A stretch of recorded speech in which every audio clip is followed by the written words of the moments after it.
छोटे दरवाजे से अंदर दाखिल हुए।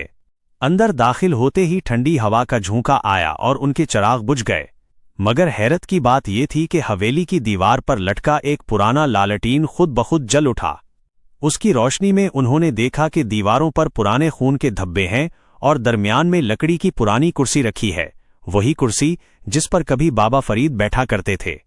अचानक कोने से एक औरत के हंसने की आवाज आई। जावेद के हाथ कांपने लगे। ये किसकी आवाज है? यहां तो कोई नहीं।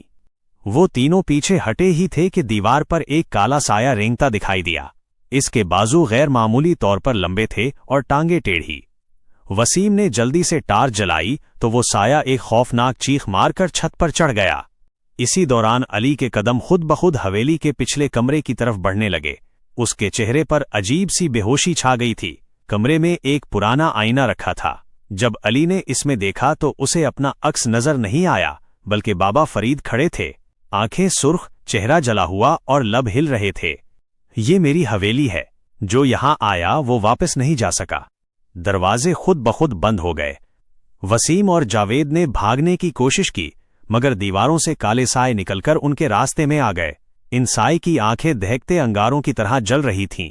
वो करीब आए तो ऐसा लगा जैसे जमीन हिल रही हो। एक भयानक चीख गूंजी और सब कुछ अंधेरे में डूब गया। सुबह जब गांव के लोग हवेली के करीब पहुंचे तो अंदर सिर्फ अली की जली हुई जूती पड़ी थी।